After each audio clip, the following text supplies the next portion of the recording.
అందరికీ నమస్తే అండి. నారా లోకేష్ గారు డిప్యూటీ సీఎం అవబోతా ఉన్నారా? ప్రస్తుతం సోషల్ మీడియాలో, టీవీ ఛానల్స్లో, వార్తాపత్రికల్లో ఈ వార్త హైలైట్గా నిలిచింది. నిజంగా నారా లోకేష్ గారు డిప్యూటీ సీఎం కాబోతా ఉన్నారా? ఎస్, ఇది 100% నిజమే. ప్రస్తుతం చంద్రబాబు నాయుడు గారు పవన్ కళ్యాణ్ని డిప్యూటీ సీఎం చేశారు. రెండవదిగా డిప్యూటీ సీఎం చేయాలని చెప్పి నారా లోకేష్ గారిని కూడా ప్రపోజల్ పెట్టినట్టు కొన్ని వార్తలు వస్తూ ఉన్నాయి. అయితే ఇక్కడ ఎవరికి ఏ అభ్యంతరం లేదు. ముఖ్యంగా జనసేన పార్టీకి, అలాగే తెలుగుదేశం పార్టీకి, బీజేపీకి ఎటువంటి ఇబ్బంది లేదు. కొంతమంది ఉంటారు కదా బురద జల్లే వాళ్ళు, సో వాళ్ళకి మాత్రం దీన్ని పెద్ద హడావుడి చేసేస్తూ ఉన్నారు. చంద్రబాబు నాయుడు గారు సీఎం దగ్గరుంటే తప్పుకుంటున్నారు, ఇప్పుడు ఏకంగా డిప్యూటీ సీఎం చేశారు, తర్వాత సీఎంను కూడా చేసేస్తారు, పవన్ కళ్యాణ్ పని ఉత్తుదే అని చెప్పి కొంతమంది వెటకారంగా మాట్లాడే వాళ్ళు కూడా కొంతమంది ఉన్నారు. సో ఏది ఏమైనప్పటికీ ఈ వీడియోలో పూర్తిగా మీకు క్లారిఫై చేస్తా. దయచేసి ఈ వీడియో పూర్తి వరకు చూడండి. ఈ వీడియో మీకు నచ్చితే సబ్స్క్రైబ్ చేసుకోండి, మరో నలుగురు షేర్ చేసి సబ్స్క్రైబ్ చేసుకోమని చెప్పండి. ఇంక విషయంలోకి వెళ్తే, చంద్రబాబు నాయుడు గారు సీఎం హోదాలో ఉన్నారు, డిప్యూటీ సీఎంగా పవన్ కళ్యాణ్ గారు ఉన్నారు. ఇప్పుడు నారా లోకేష్ గారిని డిప్యూటీ సీఎం చేయడానికి ప్రధానంగా నేను కొన్ని కారణాలు చెప్తా. ఫస్ట్ ఆఫ్ ఆల్, కాంగ్రెస్ అధికారంలో ఉన్నప్పుడు, కేంద్రంలో కాంగ్రెస్ అధికారంలో ఉన్నప్పుడు రాహుల్ గాంధీ మంత్రిగా ఉన్నాడు. కనీసం అప్పుడు సోనియా గాంధీ, ఇలాగే మన్మోహన్ సింగ్ ఎవరో రాహుల్ గాంధీని ప్రధానమంత్రి చేస్తే బాగుంటుందని చెప్పి అనుకున్నారు, కానీ ప్రధానమంత్రి చేయలేకపోయారు. అప్పటికే 10 ఏళ్ళు గడిచిపోయాయి. తర్వాత నరేంద్ర మోడీ గారు వచ్చారు, ప్రధానమంత్రి అయ్యారు. తర్వాత అప్పటి నుండి కనీసం నాయకత్వం అనేది లేకుండా పోయింది కాంగ్రెస్కి. కనీసం రాహుల్ గాంధీని కనుక ప్రధానమంత్రిని చేసుంటే ఆయనకు ఒక స్టాండర్డ్ ఉండేది, ఆయన ఏం చేయగలడో ఈ రోజున నరేంద్ర మోడీకి గట్టి పట్టించేవారు ఒక రకంగా చెప్పాలంటే ఎలక్షన్ టైంలో. సో కనీసం ఇలాంటి మిస్టేకులు చేయబట్టే ఈ రోజున రాహుల్ గాంధీ తన యొక్క కెపాసిటీ ఏంటో తెలుసుకోలేకపోయారు. అందుకే ఈ రోజున 3 సార్లు అయినా సరే ఏకగ్రీవంగా నరేంద్ర మోడీ గెలవడం మనం చూసాం. సో ఇది కాస్త పక్కన పెడితే తెలంగాణలో కూడా ఒకసారి చూద్దాం. తెలంగాణలో కూడా కేసీఆర్ గారు 10 ఏళ్ళు రాజకీయం చేశారు, ముఖ్యమంత్రిగా కొనసాగారు.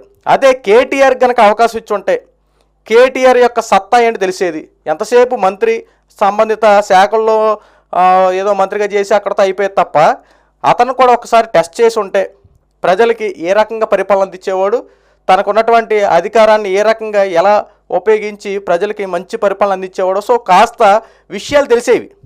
వాస్తవాలు మాట్లాడుకుందాం మనం. అయితే కేటీఆర్ కనుక ముఖ్యమంత్రి అయి ఉంటే కనీసం తన యొక్క కెపాసిటీ ఏంటి, తన యొక్క విజన్ ఏంటి, ఏ రకంగా చేయగలదో కాస్త అవకాశం ఉండేది. కేటీఆర్ కనుక ముఖ్యమంత్రి గతంలో కనుక ఒకసారైనా, ఒక సంవత్సరం మనం చూసుంటే కేసీఆర్ కనుక ఏమన్నా పట్టించేవాడు, తనకి ధీటైనగా ఓట్లను వచ్చేవేమో. సో అక్కడ కాంగ్రెస్ అధిష్టానంలోకి వచ్చింది, అది కాస్త అయిపోయింది. ఇప్పుడు ఆంధ్ర రాష్ట్రంలో మొన్న చంద్రబాబు నాయుడు గారు ఎలక్షన్ టైంలో ఒక మాట మాట్లాడారు. తమ్ముళ్ళు ఇదే నా చివరి ఎన్నికల తమ్ముళ్ళు అని చెప్పి ఒక మాట మెన్షన్ చేసినట్టు గుర్తు మనకి.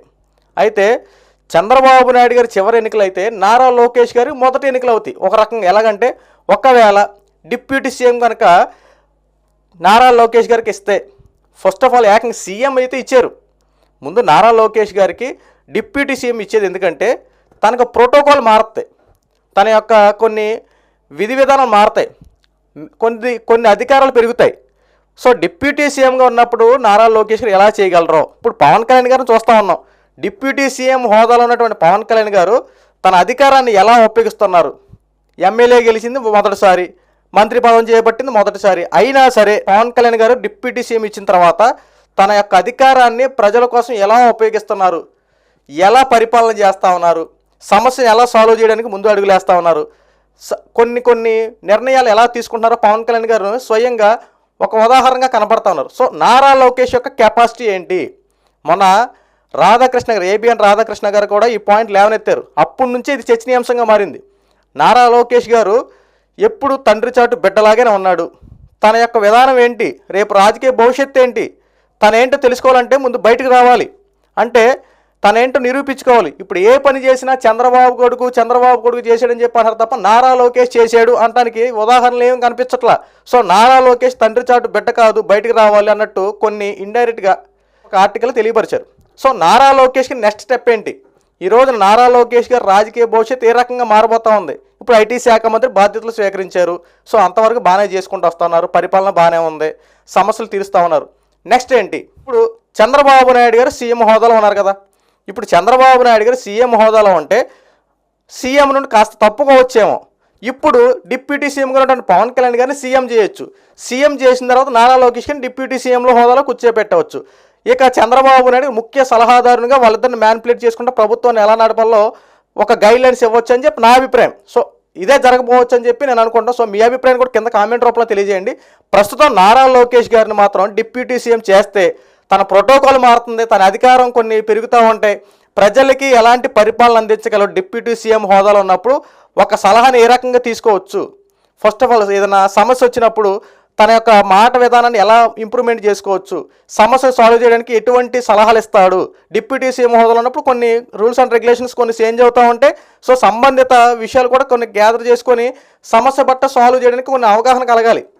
సో ఈ రకంగా చంద్రబాబు నాయుడు గారు ఎక్కడో సోనియా గాంధీ చేసినటువంటి తప్పు చేయకుండా, ఇక్కడ కేసీఆర్ చేసినటువంటి తప్పు చేయకుండా కాస్త మేలుకొని నారా లోకేష్కి కాస్త బాధ్యతలు అప్పచెప్తే, డిప్యూటీ సీఎం బాధ్యతలు అప్పచెప్తే ఏ రకంగా చేయగలరని చెప్పి ప్రధానమైన అంశం. సో దీన్ని కొంతమంది వాళ్ళ ఇష్టానుసారంగా వాళ్ళకి నచ్చిన రీతిలో అబ్బో చంద్రబాబు నాయుడు గారు అబ్బా పవన్ కళ్యాణ్ పక్కన పెట్టేశారు, ఇప్పుడు డిప్యూటీ సీఎం వేస్తారు, రేపొద్దున సీఎం కూడా నారా లోకేషే, ఇంకా పవన్ కళ్యాణ్ పని ఉత్తిదే, ఎక్కడ వేసిన గొంగలు అక్కడే పవన్ కళ్యాణ్ అని చెప్పి విస్తృత స్థాయిలో బురదజల్ల రాజకీయాలు కొంతమంది మొదలుపెట్టారు. ఇక్కడ పార్టీలో ఉన్నటువంటి బీజేపీకి కానీ, జనసేనకి కానీ, టీడీపీ కానీ వీళ్ళెవ్వరికి ఇబ్బంది లేదు. బయట వాళ్ళు ఉంటారు కదా దురదగాళ్ళు, వీళ్ళకి మాత్రం వచ్చేస్తుంది ఎక్కలేని తొందర. ఈ రోజున కూటమి ప్రభుత్వం వాళ్ళందరూ ఒక నిర్ణయాత్మకంగా ఏ దాన్ని ఎలా స్వీకరించాలి, ఏ రకంగా ఎలా పరిణామాలు వచ్చినప్పుడు వాటిని ఎలా ఎదుర్కోవాలని చెప్పి అంతా ఒక కూటమి అంటే ఎలా ఉండాలో నిరూపించుకుంటూ పరిపాలన ముందు కొనసాగిస్తూ ఉన్నారు. సో ఈ రోజున నారా లోకేష్ గారికి ఉప ముఖ్యమంత్రి పదవి ఇస్తే కాస్త తన యొక్క విధి విధానాలు ఎలా అవలంబించగలడో, అధికారాన్ని ఎలా చేయగలడో సో కాస్త తెలుసుకోవాలి కదా. రేపొద్దున టీడీపీకి అవునన్నా కాదన్నా నారా లోకేష్కి వారసత్వం, చంద్రబాబు గారి తర్వాత నారా లోకేష్ గారు వారసత్వం, అది అందరూ తెలిసిన విషయమే. ఈరోజు నారా లోకేష్ గారి కెపాసిటీ ఏంటి యోగాలలో మనం చూసాం. మొన్నటి వరకు పప్పు అని చెప్పారు అంతకుముందు, ఇప్పుడు తుప్పు లేకొట్టినట్టు యోగాలలో ఎలా ఒక విజృంభించాడో మనం కళ్ళ కట్టినట్టు చూసాం. బాగుంది, ఇప్పుడు పరిపాలన వచ్చింది, అధికారంలో ఉన్నాడు, ఐటీ శాఖ మంత్రి కర్తవ్యాన్ని కరెక్ట్గా నిర్వర్తిస్తూ ఉన్నాడు. సో అంతవరకు బాగానే ఉంది. ఇప్పుడు నెక్స్ట్ ఏంటి, ఇప్పుడు ఉప ముఖ్యమంత్రి కనుక బాధ్యతలు కనుక ఇస్తే ఏ రకంగా చేయగలడు, సో అది కూడా చూడాలి కదా. ఏదైనా సరే పొదును పెట్టకుండా ఏది అయిపోదు కదా. సో కాస్త పొదును పెడితేనే కనుక ఏదైనా సరే రాయి అయినా సరే వజ్రంగా మార్చుకోవడానికి ఏదైనా ఉంటుంది. కాబట్టి కాస్త పొదును పెట్టే ప్రయత్నంలో చంద్రబాబు నాయుడు గారు దీన్ని ఏదో విస్తృత స్థాయిలో బోతద్దులో పెట్టి చూడకండి. పార్టీలు అందరూ ప్రశాంతంగా ఉన్నారు, దీన్ని కలహాలు పెట్టే విధంగా ఎవరు ఆలోచించొద్దు. సో నారా లోకేష్ గారికి ఉప ముఖ్యమంత్రి పదవి ఇవ్వడం మాత్రం గ్యారంటీ. సో రాబోయే పరిణామాలు ఏ రకంగా ఉంటే మనం వేచి చూడాలి.